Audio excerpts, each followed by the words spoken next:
श्रद्धा कपूर, जिसे एक टाइम पर बिग प्रोडक्शन हाउस ने बैन कर दिया था, बट फिर वो बॉलीवुड में सरवाइव कैसे कर पाई। इतने सालों से अंडररेटेड रहने के बाद सिर्फ एक ही मूवी से वो बॉलीवुड के एल्स्टर एक्टर की कैटेगरी में क्यों कंसीडर की जाने लगी। नेपो किड होने के बाद भी लोग श्रद्धा को प्रेज क्यों करते हैं। आल्सो श्रद्धा को हम उनके humble and down to earth nature की वजह से भी जानते हैं, बट क्या सच में वो हम्बल है या फिर ये उनकी पीआर स्ट्रेटजी है। So in this video we will talk about Shraddha Kapoor career, her silent ban and her PR strategy. तो श्रद्धा का जो बर्थ है वो 3 मार्च 1987 में हुआ था एंड उन्होंने अपने करियर की शुरुआत 2010 की तीन पत्ती मूवी से करी थी। 2011 में उन्होंने यशराज फिल्म की लव का दी एंड मूवी साइन करी एंड साथ ही साथ उन्होंने यशराज फिल्म के साथ 3 मूवी कॉन्ट्रैक्ट भी साइन किया।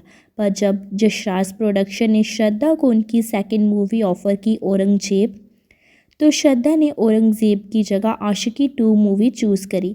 तो यहाँ से यशराज ने श्रद्धा के साथ कॉन्ट्रैक्ट कैंसिल कर दिया एंड श्रद्धा हो गई यशराज प्रोडक्शन से बैन। अब जहाँ श्रद्धा या यशराज दोनों की ही गलती नहीं है, क्योंकि यहाँ श्रद्धा ने एक अच्छी मूवी को चूज़ किया और वहीं यशराज फिल्म अपने कॉन्ट्रैक्ट एंड प्रोफेशनलिज्म को लेकर काफ़ी सीरियस थे। इसके बाद श्रद्धा की बॉलीवुड में एक अनप्रोफेशनल एक्टर की इमेज बन गई। इसके बाद श्रद्धा ने 2014 से 2016 तक 5 मूवी करी, which is the villain, Haider ABCD 2, बागी एंड रॉक ऑन 2। एंड इसमें से श्रद्धा की मोस्टली मूवी जो है वो सक्सेसफुल थी एंड श्रद्धा की acting was also good. But 2016 की रॉकन 2 मूवी के दौरान श्रद्धा एंड फेरन के अफेयर के रूमर्स आने लगे एंड वो दोनों काफ़ी बार स्पॉट भी किए जाते। अब अगर ये एक नॉर्मल रिलेशन होता तो लोगों को इससे कोई भी प्रॉब्लम नहीं होती, बट उस टाइम फरहान मैरिड थे, जिसके बाद लोगों ने इस रिलेशन को काफ़ी क्रिटिसाइज़ किया एंड पहले के टाइम काफ़ी सारे आर्टिकल्स एंड वीडियोस भी सोशल मीडिया में अवेलेबल थे, बट अब मोस्टली आर्टिकल जो है वो रिमूव कर दिए गए हैं। जिसके बाद फरहान एंड श्रद्धा के ब्रेकअप की न्यूज़ आई एंड श्रद्धा एक्सेल एंटरटेनमेंट, जो कि फरहान की कंपनी है, उससे भी बैन हो गई। तो 2017 में 2020 तक श्रद्धा ने 7 मूवी करी, विच इज़ हाफ गर्लफ्रेंड, हसीना पारकर, स्त्री, बत्ती गुल, मीटर चालू, शिशोरे, स्ट्रीट डांसर एंड बागी थी। इसमें से श्रद्धा की हसीना पारकर को छोड़ के सारी ही मूवी हिट थी, बट हसीना पारकर में भी इन्होंने बहुत ही अच्छा रोल किया था। करण जौहर ने भी श्रद्धा के साथ एक ही मूवी करी, वो है ओके जानू, उसमें भी वो को प्रोड्यूसर थे एंड श्रद्धा हमें काफ़ी विद करण या बॉलीवुड के इनसाइडर पार्टीज में भी देखने को नहीं मिलती है। अब यहाँ ये रीजन भी हो सकता है कि श्रद्धा एंड आलिया का जो डेब्यू है वो सेम ही टाइमलाइन में हुआ था, तो श्रद्धा एंड आलिया एक दूसरे की कंपटीशन ही रही और करण ने आलिया को प्रेफर किया होगा। एक रिसेंट इंटरव्यू भी देखा था यहाँ पर करण जौहर का, यहाँ उसने रिसेंट सरप्राइजिंग मोमेंट के बारे में पूछा गया तो करण ने स्त्री 2 मूवी के बारे में बात तो करी, बट श्रद्धा का नाम नहीं लिया।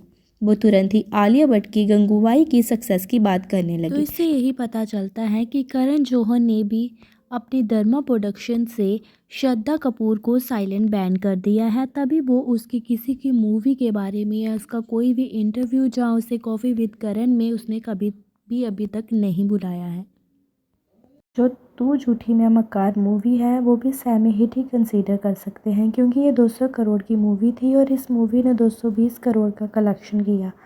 एंड तू झूठी मैं मक्कार के टाइम पे श्रद्धा एंड रणवीर के डेटिंग के रूमर्स भी सर्कुलेट होने लगे थे एंड क्योंकि दोनों ने ही सेपरेट प्रमोशन किया था तो लोगों को और भी ज़्यादा डाउट होने लगा। बट आई थिंक ये प्रमोशन की स्ट्रेटजी भी हो सकती है, क्योंकि श्रद्धा एंड आलिया ऑलवेज़ एक दूसरे को प्रेज़ करते हैं। इवन जब आलिया की जिगरा मूवी रिलीज़ हुई तो श्रद्धा ने उन्हें बहुत ही ज़्यादा सेलिब्रेट के लिए कहा था। तो अगर हम श्रद्धा का करियर ग्राफ देखें तो उन्होंने अपने करियर में 19 मूवीज़ करी है, जिसमें से उनकी 5 मूवीज़ फ्लॉप रही है एंड उनकी 10 मूवी ऐसी हैं जिन्होंने 100 करोड़ के ऊपर का कलेक्शन किया है। Huge right. एंड अगर हम उनकी एक्टिंग की बात करें तो उनकी एक्टिंग भी काफ़ी अच्छी है। यहाँ आशिकी 2 एंड विलन में उन्होंने इनोसेंट गर्ल का रोल प्ले किया। मेरे बुरे वक्त में तुम मेरे साथ ही ऐसे ऐसे डायलॉग उन्होंने बोले। ABCD एंड स्ट्रीट डांसर में उन्होंने अमेजिंग डांस परफॉर्म किया था एंड जहाँ पर उन्होंने दूसरी तरफ बागी हसीना पारकर या शिशोरे मूवी में अपना एक इम्पैक्टफुल परफॉर्मेंस दिया। इस बात का अफसोस नहीं है कि मैं तुझे नहीं जानती, ऐसे ऐसे डायलॉग्स उन्होंने बोले थे। I'm saying, do you? I feel if you ask me हाँ जी। honestly, I feel like she didn't have much scenes, but the popularity what she has gained is more than the other actors. That is what my take is, because I felt like she was not there. Even when I saw, I've written the same thing on my Twitter also very clearly that she doesn't have much of scenes, but she's gained more popularity than the other actors.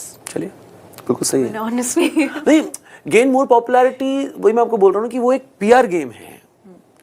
वो क्या वो audience जब zoom channel market में वॉक्स pops करने निकलता है और जो ओरिजिनल ऑडियंस कहती है जिनका फेस होता है, मैं उनकी बात कर रहा हूँ, क्या वो ये बात ऐसा कह रहे हैं? नहीं।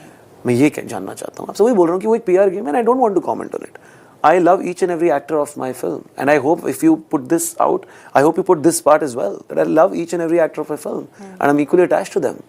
But in such a happy space जहाँ पर इतनी उपलब्धियाँ मिल गई फिल्म को, इतने नंबर मिल गए और इतनी अच्छी चीज़ें मिल गई, वहाँ पर मुझे लगता है कि हो सकता है ये चीज़ थोड़ी सी कर्कश लगे। That's it. ये इस टाइम पे नहीं शायद होनी चाहिए थी। सब अच्छे हैप्पी माहौल में सेलिब्रेट कर रहे हैं, उसके बीच में अगर ये चलता है तो, और फिर आपको पक्ष भी लेना पड़ता है, which is I don't want to take anybody's side. They all are equally close to me, and I equally respect their journeys, and I'm a fan of journey. मेरे को beyond a point किसने किस चीज़ पे hard work किया, किस पे नहीं किया, कोई शायद डांस अच्छा करता होगा, कोई शायद गाता अच्छा होगा, कोई शायद एक्टिंग अच्छी करता होगा, कोई शायद दिखता अच्छा होगा, कोई शायद कुछ और अच्छा करता होगा, और कोई शायद PR अच्छा करता होगा। सो हर एक तरीके के टैलेंट्स हैं और हर तरीके के उसी टैलेंट्स के थ्रू आप जर्नी कर पाते हैं। So I wouldn't call PR my most strongest part. I hate talking about